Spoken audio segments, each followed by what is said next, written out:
На різдвяне свято всі ми радуємо, і на Божу славу заколядуємо.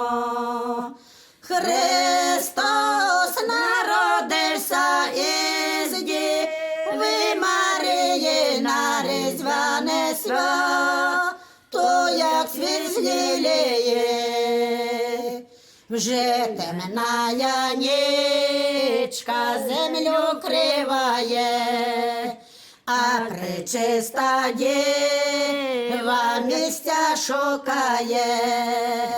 Не було для неї вихлієми хати, мусила встає ці місця шукати.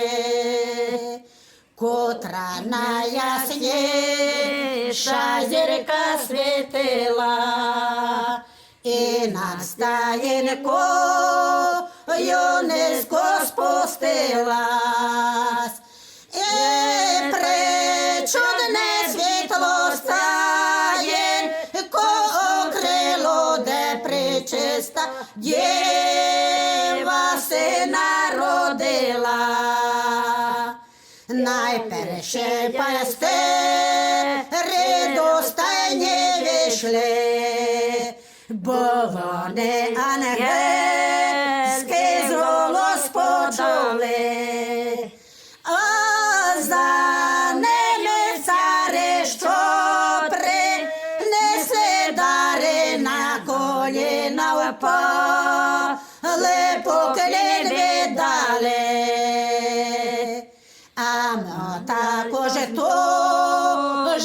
віддаємо поклін Ісусу малому, достоїн Він. Разом всі згортуємо і заколядуємо, хай серце радіє тобі, Маріє.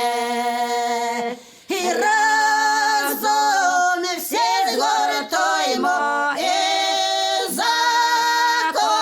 заколядуємо, хай серце радіє тобі.